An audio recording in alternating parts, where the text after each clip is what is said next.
I'm leaving you tomorrow. Meu povo, amanhã parece que é o Dia Internacional da Mulher, não é? Olha aí, escuta, não é amanhã não? Amanhã é dia 8,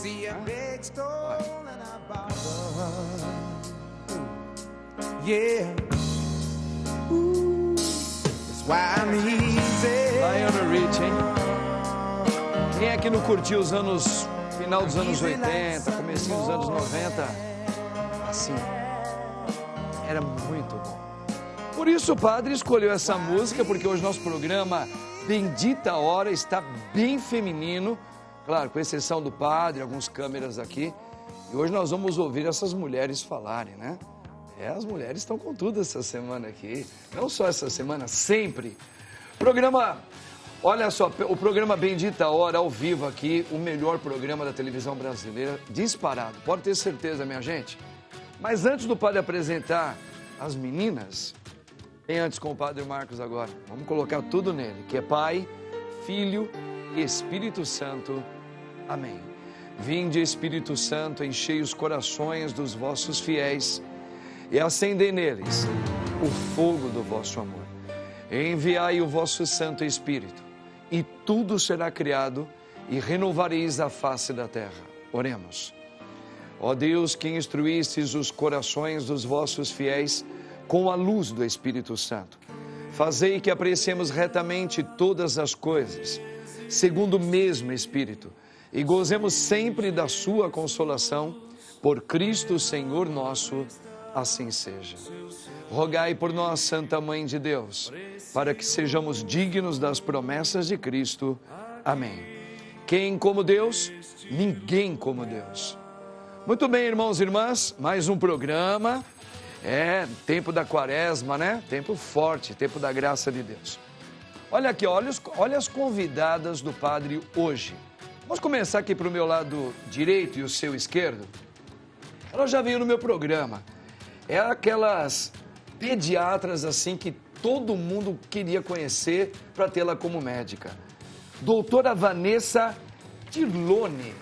Doutora, que alegria, seja bem-vinda mais uma vez. Muito obrigada pelo convite, sempre. Tá toda bonitona de verde aí, que bonita, hein? Parabéns aí pelos seus trabalhos, viu, querida? Obrigada. Olha, ela é editora, publicitadora de livros. Publicadora de livros. Gente, ela é queridíssima entre muitas mulheres, entre uma das que está aqui do meu lado também.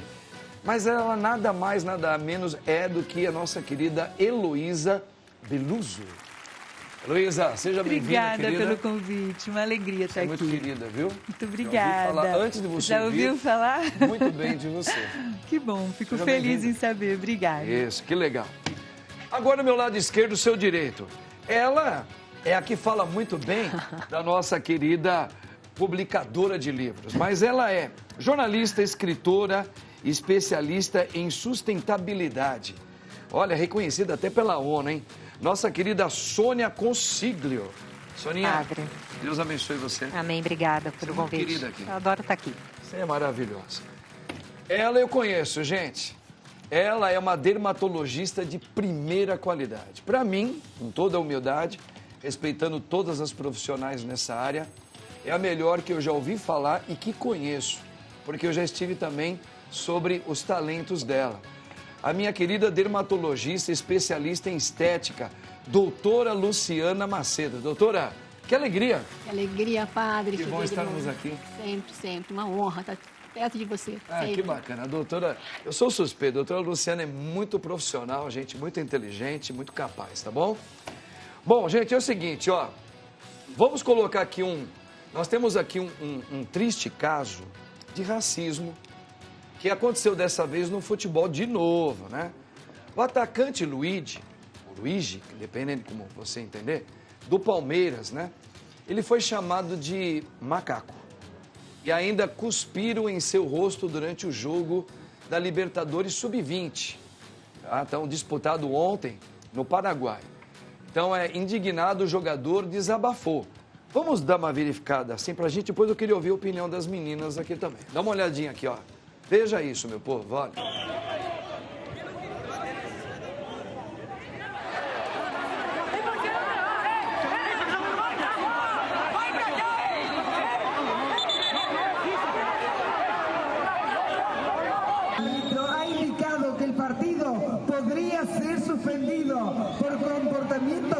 Parabéns pela vitória, consultar-te tus sensações depois deste triunfo. Não. É sério isso? Vocês não vão perguntar sobre o ato de racismo que fizeram comigo? É sério? Até quando a gente vai passar isso? Até quando? Me fala, até quando a gente vai passar isso? O que fizeram comigo foi um crime, pô. Vocês não vão perguntar isso? Vocês vão perguntar sobre o jogo mesmo? A Conmebol vai fazer o que sobre isso? A Conmebol vai fazer o que sobre isso? CBF, sei lá. Você não vai perguntar sobre isso? Não ia, né? Você não ia perguntar sobre isso. Mas o que fizeram foi um crime comigo, pô. A gente é formação. Aqui é formação, pô. A gente tá aprendendo aqui. Gente, isso aí é mais um caso de racismo que é visto pela TV. E os inumeráveis que acontecem ao nosso redor, perto da gente ou com a gente, né? Perto familiares, colegas, escolas, trabalhos, ruas, que não são registrados. Que tristeza, né? É um combate mesmo que nós temos que fazer dessa fraqueza humana de todos nós sobre o racismo.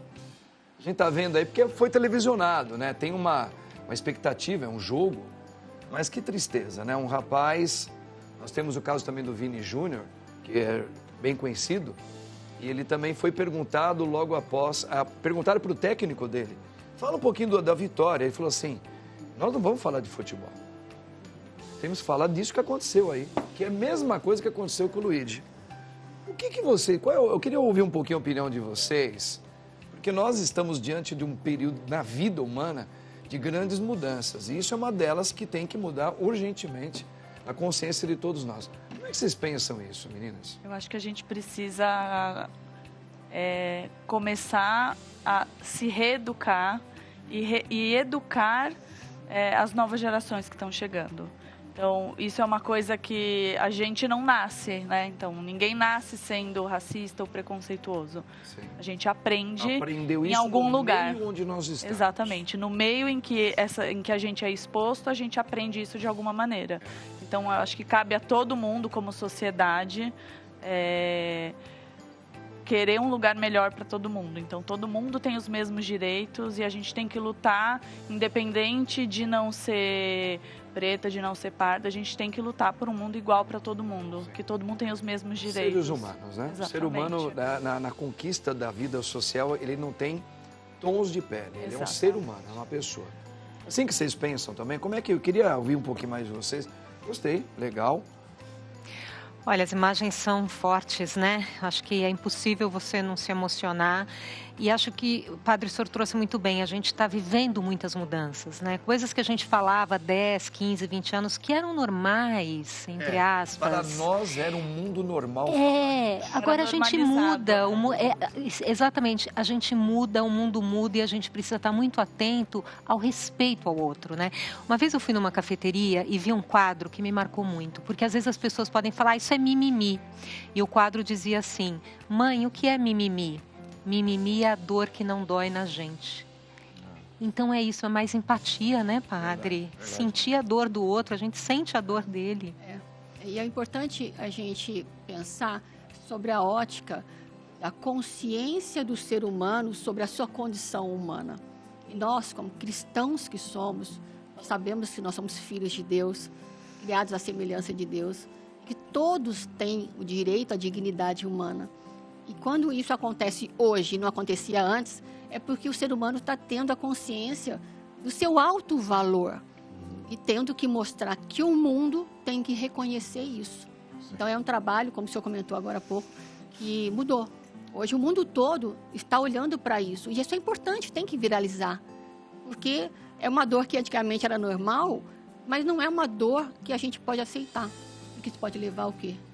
A essas coisas de assassinatos em massa, como tem nos Estados Unidos, as pessoas que ficam reprimindo por anos e anos e anos aquela dor, né, da falta de dignidade, de não ter sido reconhecido como alguém de valor. Uma rejeição humana, né? Exato. Uma rejeição Exato. sendo Então, um ser humano. É um momento importante. Essa dor sendo revelada tem que ser realmente divulgada no mundo inteiro para que a gente mude. E ele de foi percepção. corajoso. E para nós é duro você ver um guspe, né, alguém. Né? É isso que eu ia dizer, independente. Até do que falou, eu acho que você chegar e...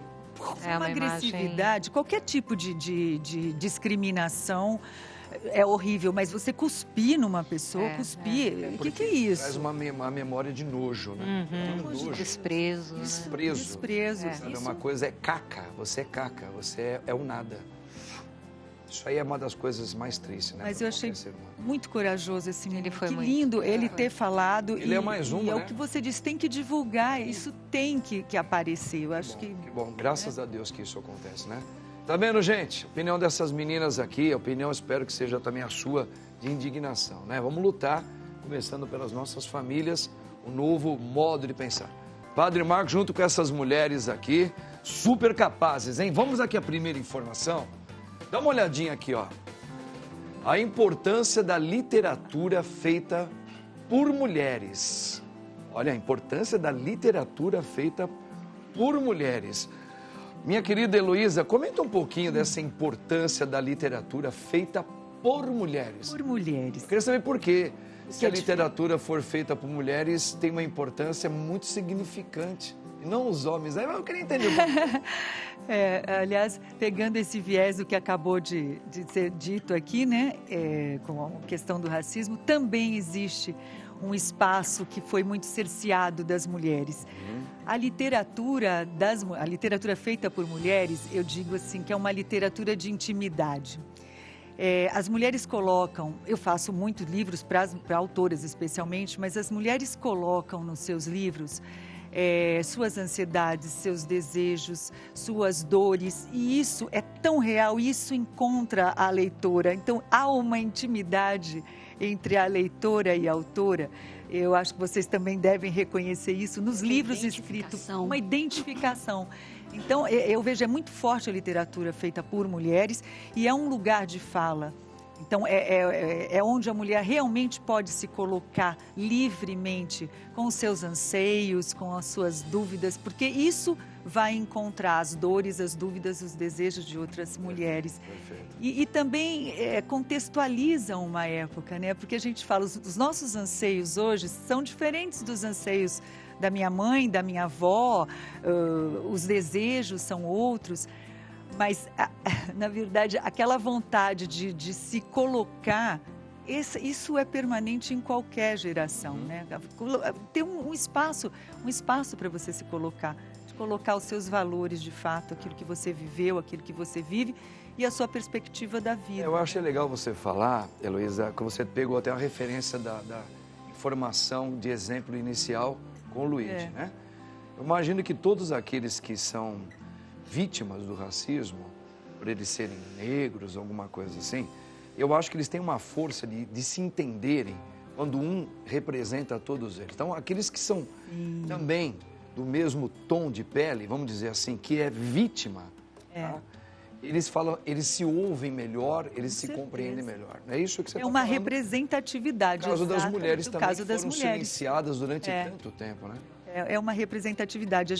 Eu como leitora, não só como editora, me vejo representada em muitos livros feitos por autoras mulheres. É muito bom, que bacana, tá vendo, gente? E uma editora mulher, né? Porque a Heloísa publicou 2 livros meus e ela é muito especial. Então também não só as autoras fazendo os livros, mas a editora, um lugar de acolhimento e de apoio a quem quer publicar um livro. É maravilhoso. Isso é legal, né?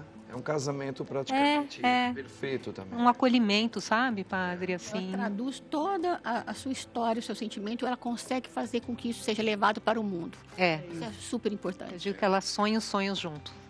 Bacana, tá vendo, gente? Bacana, hein? Ó, vamos aqui a mais uma outra informação. Dá uma olhadinha aqui, minha gente, ó. Brasil é um dos países menos saudáveis para criar filhos, diz pesquisa. Vamos ver, será que é isso mesmo? Doutora Vanessa, nosso país, infelizmente, ele é classificado negativamente com tanta coisa, né? Tem coisas boas, mas as manchetes parece que as canetas aumentam para diminuir. Mas nessa questão de criar filhos, o Brasil está realmente um dos países menos saudáveis? A gente tem algumas questões que contribuem para a gente estar nesse lugar de menos saudável. Então, acesso a uma alimentação adequada não é para todos. Então, infelizmente, hoje a gente ainda tem dificuldade. Um celeiro que nenhum país tem. Exatamente. Mas nós mesmos não podemos... Nem todo mundo tem acesso a tudo que a gente... toda a riqueza que a gente consegue produzir. Nós ficamos já um motivo aí. Número 2, nem todo mundo, em todas as cidades tem acesso a uma educação básica de qualidade. Perfeito. E quando a gente tem acesso à educação básica, nem sempre a que é oferecida é a que a gente deveria oferecer para todas as crianças. Maravilhoso. Olha só. Então, isso influencia muito, né? Então, a gente precisa que a família como um todo entenda a importância de uma alimentação adequada e a gente não está falando de riqueza, né? Então, a gente não precisa ter um poder aquisitivo imenso para se alimentar adequadamente. Porque se a gente pensar, alimentos industrializados, na sua grande maioria, custam muito mais caro do que alimentos como legumes, frutas, arroz, feijão.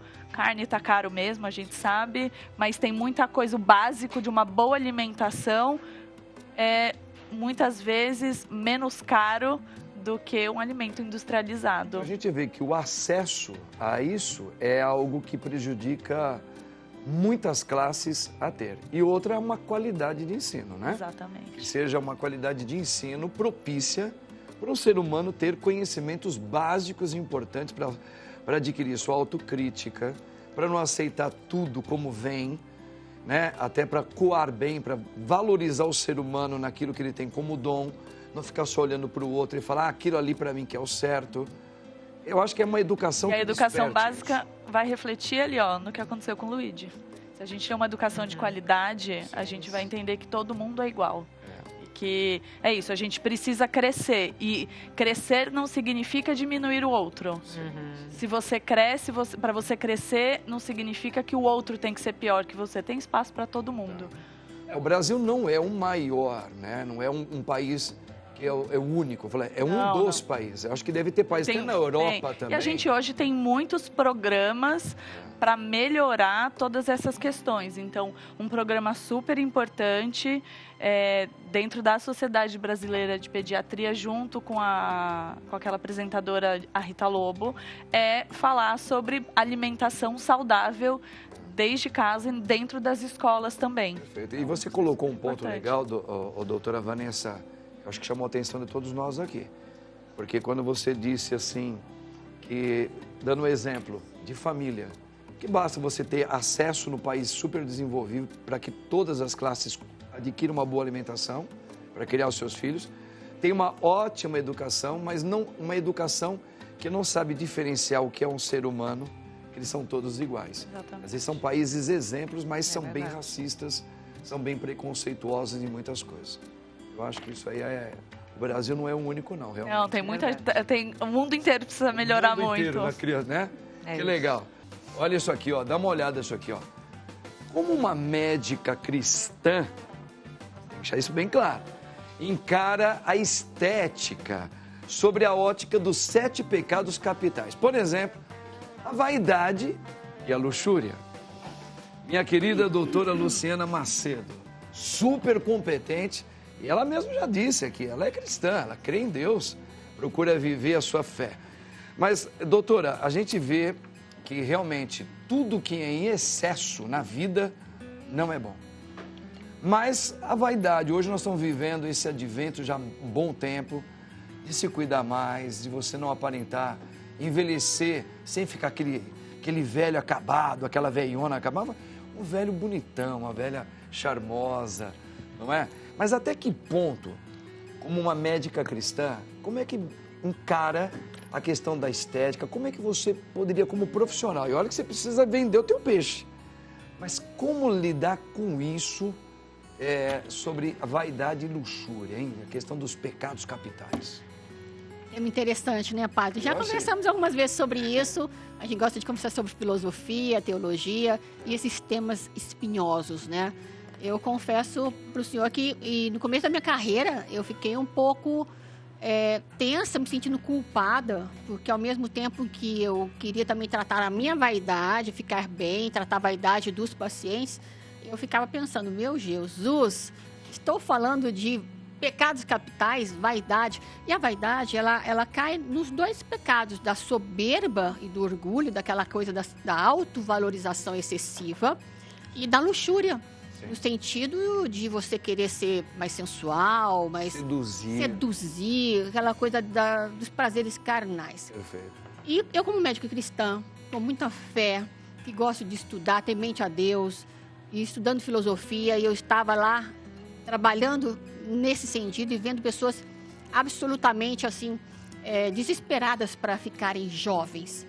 E eu fui estudando sobre isso e eu descobri no visagismo, uma técnica do Philip Hallowell, e fui estudando na filosofia uma coisa interessante.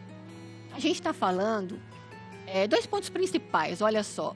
Se a gente pensar qual é o maior mandamento de Jesus: amar a Deus sobre todas as coisas. E quando a gente fala de amar a Deus sobre todas as coisas, a gente tem que respeitar o que Deus deu para nós. Deus deu para nós o nosso corpo. Nós temos o nosso corpo divino. É um presente de Deus. Então, assim, a gente precisa cuidar desse corpo com muita responsabilidade. Isso tem a ver com autoestima. Então, foi ancorando esses pensamentos de uma forma cristã, com equilíbrio, pensando, eu estou cuidando do templo divino que Deus me proporcionou. Preciso cuidar bem. E a autoestima, ela tem a ver com você se sentir bem. A gente falou sobre dignidade, sobre pessoas que foram realmente humilhadas na sua dignidade. Isso é muito importante, porque a autopercepção que você tem de você é muito importante para que você saiba viver bem. Então, a gente está falando aqui sobre cuidar bem do templo, do que Deus deu para nós, porque nós amamos Ele em primeiro lugar, e a gente cuidar muito bem desse corpo, ancorando na autoestima. E na autoestima, aí eu falo de uma maneira que você cuida, de você gosta do seu corpo, e que você quer que seu corpo se expresse muito bem. E aí esses são 2 pontos importantes, né? Então a gente está tirando essa vaidade no sentido de um excesso de autovalorização, que não é isso eu acho que é o pecado. Claro. De você se achar o máximo, de você ser arrogante, da soberba, do orgulho e a coisa da luxúria, de você querer ser muito atrativo. Não é por aí. Então, de uma forma cristã, eu quero valorizar o que Deus me deu, o corpo que Deus me deu, que é o templo da minha alma, para que eu possa viver a vida e com autoestima, gostando de mim, gostando da obra divina que Deus fez e usando isso como uma beleza divina.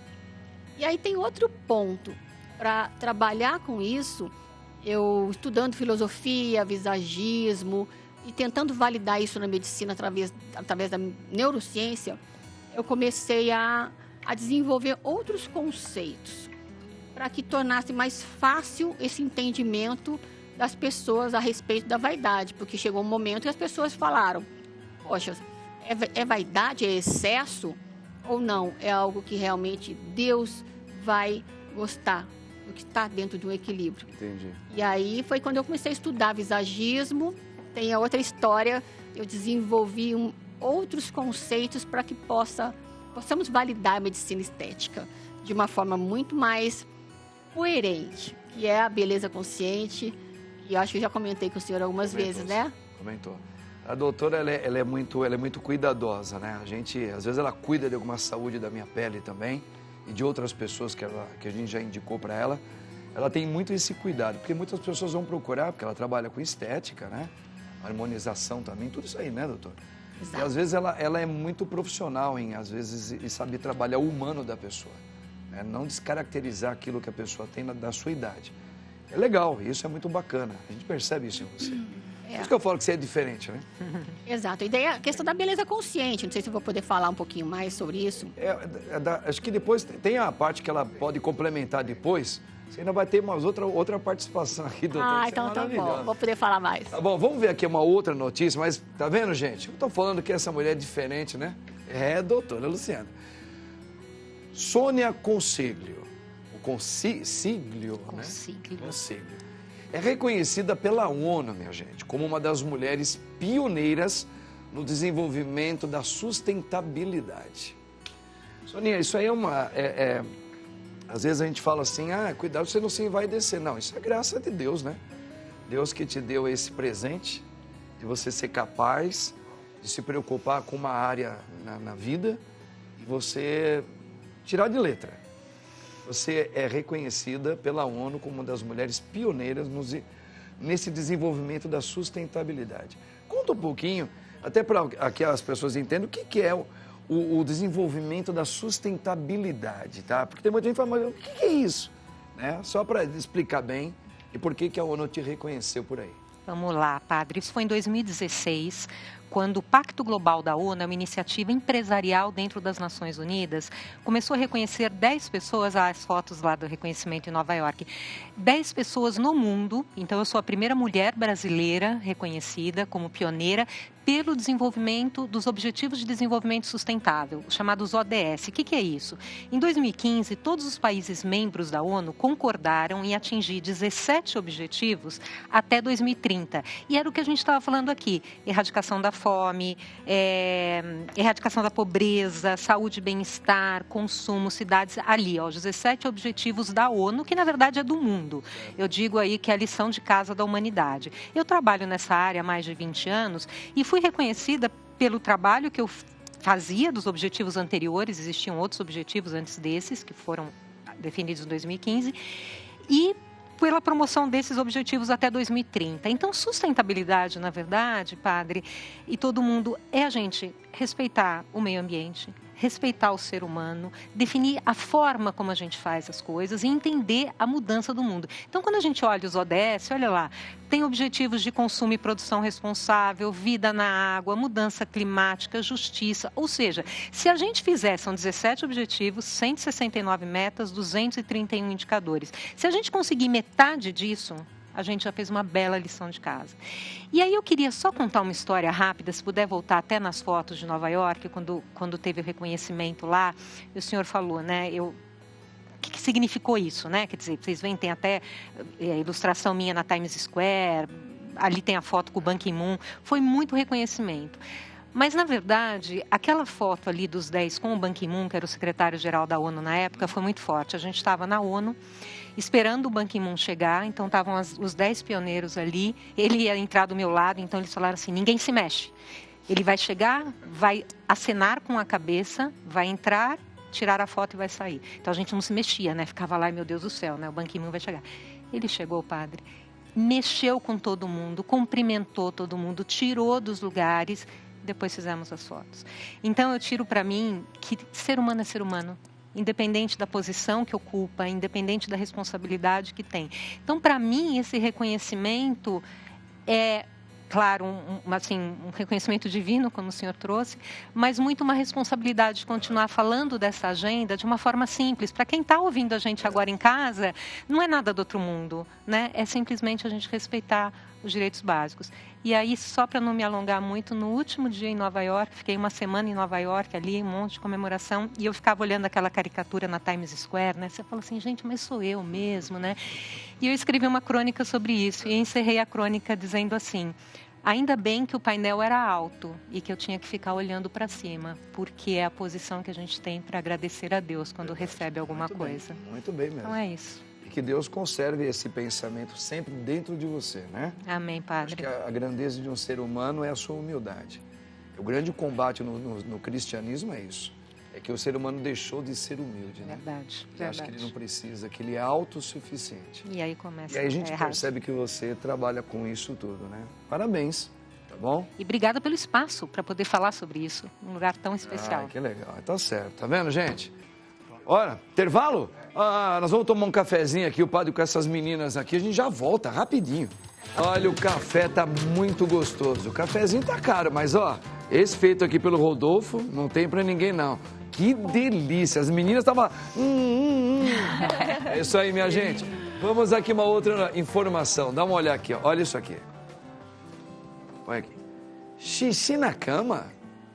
O que fazer para ajudar crianças com enurese, que chama, né? Noturna. Olha, a minha mãe sabia fazer isso, mas eu tenho certeza que vocês vão falar, tadinha, mas na época dela era normal. Ela fazia chá de erva cidreira e ela pegava uma casca de cebola, porque de tanto ela falava, chama a mamãe, a gente chamava, fazia xixi na cama. E como ela falava, fez de novo, mas depois de muitas vezes. Ela preparava um chá e colocava a casca da cebola e parecia casca de barata. Ela falava, toma chá de barata. Ai, coitada. Aí aprendeu na marra. Quando você lembrava do chá de barata, mamãe, tô voltando a fazer xixi. Foi no trauma. Sabedoria materna. Resolveu. Mas o que fazer quando a criança tem muito esse enurese noturna? Primeiro, acho que é importante a gente explicar que a gente só vai classificar como enurese noturna depois dos 5 anos. Então, até os 5 anos, é normal que aconteçam episódios de escape. Tá. Então, a criança está aprendendo a identificar, né? Então, assim, antes dos 2 anos é muito difícil a gente falar em desfraude, porque a criança precisa ter consciência de que ela quer ir no banheiro, avisar o adulto. Então, às vezes, a gente tem aquela pressa de desfraudar e aí tem uma chance maior de acontecer escape na noite, porque a criança ainda não tem essa sensação. E aí, após os 5 anos, é que a gente vai identificar que isso é um problema mesmo. Então, que isso é um diagnóstico. Como que a gente pode ajudar? Então, primeiro de tudo, quem é mais comum de ter? Homens, meninos. Eu ia perguntar isso, se as meninas faziam mais xixi do que os meninos, mas é menino? Meninos têm mais incidência de enurese do que meninas. Eu diria que é um pouco por maturidade, brincadeira. Olha o preconceito, olha o preconceito. Mas os meninos têm uma incidência maior e se os pais tiveram enurese noturna, geneticamente tem uma influência para que as crianças tenham. Se os dois tiveram, 44%, mais ou menos uns 40, 50% de chance do filho ter. Se um só teve, cai bastante essa possibilidade. Interessante. Mas o que a gente pode fazer? Antes de colocar a criança para dormir, fazer um ritual para que a criança vá ao banheiro e faça xixi. A partir dos 5 aninhos de idade. Isso. A gente pode criar esse ritual antes, Um pouquinho né? antes até. Até para a gente estabelecer isso como uma rotina, porque tudo que fica uma rotina é mais fácil de ser natural. Então, sempre antes de colocar a criança para dormir, chamar para levar até o banheiro, falar para fazer xixi. Ah, mas eu não tô com vontade. Espera um pouquinho que faz o xixi, funciona. E aí, depois disso, então, no final da tarde, no começo da noite, próximo da hora de dormir, reduzir um pouco o consumo de líquidos. Porque se eu dou muito líquido próximo da hora de dormir, durante a noite, a chance da gente precisar ir no banheiro é maior. Inclusive, a gente adulto, se toma muita água, às vezes à noite, fala, ups, não cabe mais. Então, é importante a gente ter esse cuidado. E mais importante de tudo se aconteceu o escape, não vamos traumatizar a criança. Então, a gente Chazinho de barata. precisa dar um chá de barata. Chá de barata? Então, a gente precisa acolher também, porque é uma frustração para a criança. Claro. Então, quando aquela criança que já é maior tem um episódio de escape à noite, é sempre um sofrimento, né? Senão, às vezes, fica na família, fez xixi na cama. E aí, isso desencadeia cada vez mais episódios. Então, a criança que está passando por algum processo difícil, bullying, algum problema familiar, por exemplo, separação dos pais, a perda de alguém importante, tudo isso pode impactar psicologicamente em mais episódios de enurese. Super legal. Eu queria saber também, porque tem adulto aí que trabalha aqui, faz xixi na cama. Eu sonhei que eu estava no banheiro. Sabe ver como é para adulto que tem que fazer, né? Nesse caso, eu acho que o chá de barata. Barba. Vamos ver aqui uma outra informação aqui, por favor. Olha. Sabedorias femininas. Um legado. Heloísa. Olha aí. Heloísa. Conta um pouquinho dessas sabedorias femininas. É um pouco a ver com aquilo que você começou a falar. Exatamente. Tem muito a ver com o que eu falei. Na verdade, Sabedorias Femininas é um livro que eu estou lançando, é um projeto coletivo. Eu até trouxe alguns exemplos de projetos coletivos de mulheres, justamente para dar voz a esse conhecimento, no caso das sabedorias, esses insights. É a essência de tudo que as mulheres vivem, aprendem e superam com aquilo que aparece na vida delas e como elas deixariam isso como um legado para as próximas gerações. Essa é o tema deste livro. Ele reúne várias mulheres contemporâneas, mas de diversas idades, de perspectivas diferentes, médicas, escritoras, enfim, médicas, mulheres aqui do Brasil, de Portugal, dos Estados Unidos também. E eu faço algumas perguntas reflexivas, né, que dão esse panorama geral do que é ser mulher. Até tem muito a ver com o dia de amanhã, né? O que é ser mulher nos dias de hoje, né? O que a gente já superou, as coisas que a gente ainda tem que aceitar, as vozes que a gente não pode gritar. Então, eu acho que tudo isso é um legado que a gente deixa, é um reconhecimento também pessoal de cada conquista de cada mulher. Essas perguntas levam a isso. E a ideia é que esse livro seja lançado como um presente para as próximas gerações de mulheres. Tomara a Deus, né, Luísa? Entenda bem, acho que vocês mulheres, vocês que nos acompanham, que um dia não precisa mais se fazer livros assim. Hoje é necessário vocês terem que falar um pouco disso que vocês entendem entre mulheres, as dificuldades que só entre vocês passam, que às vezes falta isso na vida dos homens, em compreender, de dar essa abertura, aquela coisa toda. Para que um dia, como um dia acabar o racismo, acabe essa coisa de saber que existe uma igualdade entre nós, né? A única diferença é que um é mulher e outro é o homem, tá certo? Sim. Mas que um dia esses livros, todos nós possamos entender vocês de uma maneira sem vocês precisar falar entre vocês. Deu para entender? Eu entendi o que você falou, padre. Mas, assim, de qualquer forma, existe uma sabedoria que é da oralidade também. Existem coisas que as nossas bisavós falavam para nossas avós, que eram coisas de mulher, e que as nossas avós falavam para as nossas mães. É um sagrado feminino. É um sagrado feminino. Isso deve ser mantido. Feminino, exatamente. Da arte feminina. Isso deve ser mantido. Sim. Sabe, são coisas... E eu penso hoje, assim, nem sempre você tem essa oportunidade. A gente não tem mais aquele tempo de chegar para sua filha, para sua neta. A vida é tão corrida. Esse livro partiu de uma experiência própria com a minha sobrinha, porque ela pergunta muita coisa para mim, ela está naquela fase, casa não casa, muda de emprego não muda, se forma... E eu me sinto muito honrada em poder aconselhá-la. Eu fico pensando, poxa, eu tenho essa oportunidade, mas ela só me ouve. Você já imaginou se ela ouvisse várias outras mulheres com outras perspectivas, outras vivências? Uma gama muito maior, não é? Quanta coisa eu gostaria de ter sido aconselhada, mas eu não tive a intimidade com a minha mãe de perguntar, ou ela não iria entender. Então, eu penso assim, é como se fosse assim, aquela sabedoria para a gente passar a nossa ancestralidade para frente, bacana, né? Legal. Tudo que a gente aprendeu. Esse livro é muito bonito, é um convite, inclusive. Não, esse livro é um projeto que está sendo gestado. Ah, não está pronto ainda. Não, eu até convido quem está em casa também, vocês, mulheres queridas, a Sônia já faz parte desse projeto, a participarem, sabe?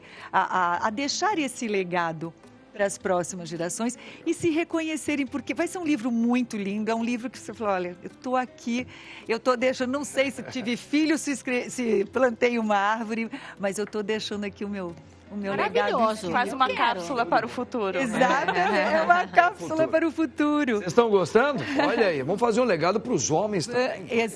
Por que não? Eu queria só, se for possível, deixar o meu Instagram, que é Elo Editora.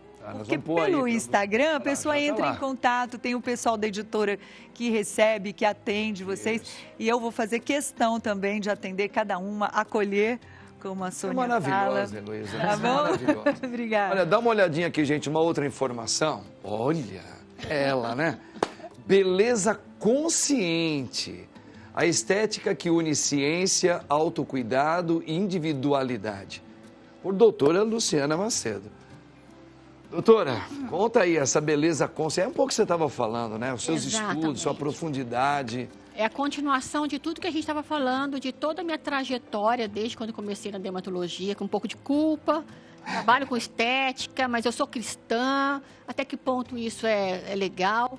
E a gente falou sobre isso, sobre a gente cuidar do nosso templo, da gente ter a nossa autoestima. Mas aí eu precisei desenvolver e criar esse legado. E através, inspirado pelo visagismo de Philip Hallowell, que eu sempre dou esse crédito. E assim, o primeiro ponto, quando a gente fala de beleza consciente, para chegar à beleza consciente, a gente precisa antes entender o que é consciência estética. É aquela história assim, eu preciso entender o que a minha imagem está comunicando para o mundo. Interessante isso. Sabe? E assim, tendo a percepção de como as pessoas estão me enxergando, eu posso ter esse referencial para ter escolhas conscientes para que eu fale, mas eu sou assim, eu quero me comunicar assim. Então, por exemplo, vou fazer um exemplo bem básico de quando a gente envelhece. Eu falo, padre, o senhor sabe que eu falo essa frase, envelhecer é uma meleca. A gente derrete. E quando não só a gente derrete, a gente perde a nossa identidade, porque aquilo que a gente expressava, a gente não expressa mais. A gente expressa tristeza com a sobrancelha caída, a bochecha cai, a gente fica com olheira. Então, a gente passa mensagens emocionais equivocadas. Estamos no auge da nossa carreira e passando uma imagem de estou triste, estou cansada, estou deprimida. Desânimo. Isso é uma incoerência cognitiva. Interessante. Eu estou expressando algo diferente do que eu sou. Então, quando a gente fala de rejuvenescimento baseado também nessa consciência estética do que a percepção social do mundo, isso é interessante. Eu posso entender como que eu estou me expressando, me comunicando e decidir por escolhas conscientes como eu quero me comunicar. E aí que vem a questão da beleza consciente, é o autoconhecimento de quem eu sou. Eu sou mineira, padre, eu falo quem que eu sou, para onde que eu vou, né? Então, quem eu sou de verdade e como eu posso expressar essas minhas características na face. Então, por exemplo, se eu sou uma pessoa muito cuidadosa e muito amiga e muito sensível, um rosto redondo feminino do século passado, ele combina com a minha face. Mas se eu sou uma pessoa muito brava, autoritária, dinâmica, linhas retas, elas expressam melhor isso. Tanto que o rosto masculino, ele tem mais linhas retas, ele comunica força, né? Eu posso ter escolhas. Eu posso falar, nossa, eu sou uma mulher que tem traços femininos, mas eu tenho alguns traços de força. Eu posso construir essa beleza. Essa construção da beleza, da identidade de quem eu sou, eu tenho que expressar. Isso chama coerência cognitiva. Entendi, que legal. Sabe? Então, assim, é um processo que a gente faz tanto com mulheres mais jovens, de 20, 30 anos, e a gente vai construir quem você é, o que você quer comunicar para o mundo. Fazer isso de uma forma integrada, e não excesso. Eu quero parecer com Beyoncé, com a Anitta, eu quero ser eu. Show de bola. Sabe? Então, alinhar a consciência estética, a percepção social, com a autopercepção. Isso cria coerência cognitiva. Eu me sinto bem, porque a minha essência está sendo expressada. Maravilhoso, tá vendo, gente? Ó, que aula maravilhosa, hein? Ó, gostei. Ó, empoderamento feminino nas causas ambientais. Uma luta que transcende. Não é? É isso. Esse empoderamento feminino nas causas ambientais. Mais uma vez, o feminino nisso. Por que essa luta transcende? Com vocês, mulheres, principalmente, vai. Essa frase, padre, ela vem de uma publicação da SUDEMA, que é a Superintendência de Administração do Meio Ambiente da Paraíba. Olha que interessante. E eles destacavam nessa matéria as mulheres ambientalistas que estão na liderança do órgão, promovendo ali uma série de mudanças naquele ecossistema. Tem uma conexão histórica, né, da mulher com a natureza, a questão da maternidade. Isso é inspirador, né? Eu acho que isso realmente tem um poder transformador. E eu digo também como uma mulher que ocupou muitos cargos de liderança, meio financeiro, bolsa de valores.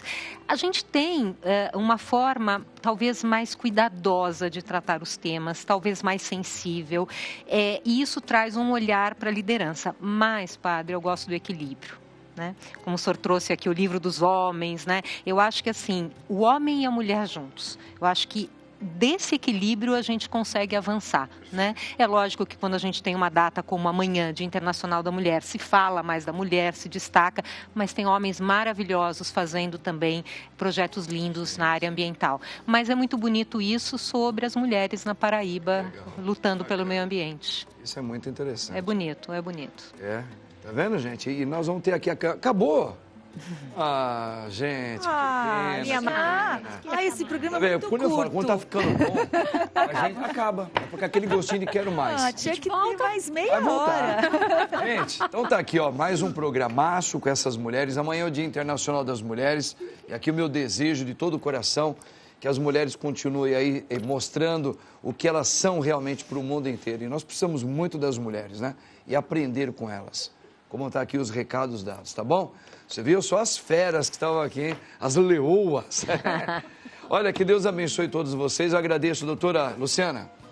Vai voltar. Muito obrigada. Que Deus abençoe, viu? Obrigado mesmo. É uma honra sempre. É, tamo juntos sempre. Soninha, que Deus Gratidão. abençoe você. Obrigada, padre. Maravilhosa, Adoro como estar aqui. sempre. Minha querida doutora Vanessa. Obrigada, Simpática, obrigada. inteligente. E minha querida Heloísa. Amei você. Que prazer. E deixa um presentinho aqui Para o padre, você, é? Para o padre, Olha aí. especialmente. Maravilha. Que Deus abençoe você no nome do Pai, do Filho e do Espírito Santo. Amém. Tchau, gente. Olha a música para as mulheres aí, ó. Porque yo seguiré siendo el cautivo. Viu?